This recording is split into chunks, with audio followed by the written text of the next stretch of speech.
2024 پاکستان میں عدلیہ کے احکامات، اختیارات اور تنازعات کے حوالے سے ایک اہم سال رہا اور ان سب عوامل کا نتیجہ بالآخر 26ویں آئینی ترمیم کی صورت میں نکلا۔ 26ویں آئینی ترمیم نے سپریم کورٹ کا ڈھانچہ ہی بدل دیا۔ گزرتے سال کے دوران ملک کی بڑی عدالت میں کب، کیا اور کیسے ہوا، جانتے ہیں حسیب ملک اس رپورٹ میں۔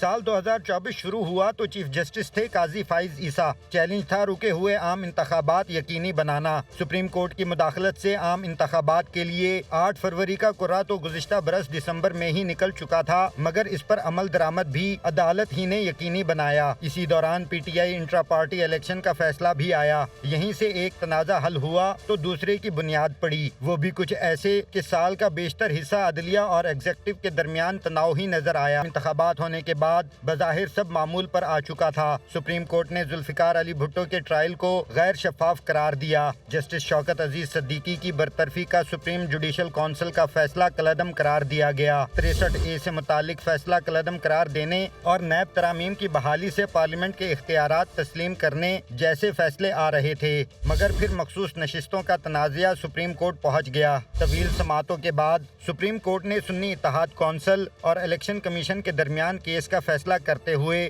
ریلیف پاکستان تحریک انصاف کو دے دیا۔ حکومت نے اس فیصلے کے خلاف واضح پوزیشن لی اور یہیں سے نئی آئینی ترمیم کا خیال پیدا ہوا۔ پہلے ججز کی مدت ملازمت بڑھانے کی بات چلی، پھر الگ آئینی عدالت کی ترمیم کی جو آخری شکل نکلی اس میں چیف جسٹس کی تعیناتی کا طریقہ کار بدل دیا گیا اور آئینی بینچ بنا کر سپریم کورٹ اور ہائی کورٹس کے اختیارات محدود کر دیے گئے۔ 26ویں ترمیم کے نتیجے میں سینیورٹی میں تیسرے نمبر پر موجود جسٹس یحییٰ آفریدی جسٹس قاضی فائز عیسیٰ کے رخصت ہونے پر چیف جسٹس پاکستان بن گئے۔ آتے ہی کہا اختیارات میں توازن کے اصول پر سمجھوتہ نہیں ہوگا۔ جیل ریفارم سمیت مختلف اصلاحات شروع کیں، مگر 26ویں ترمیم کا تنازع حل ہونا باقی ہے۔ سینئر جج اب بھی خط لکھ رہے ہیں۔ 2024 میں ہوئی عدلیہ سے متعلق آئینی ترمیم کیا 2025 میں باقی رہ پائے گی؟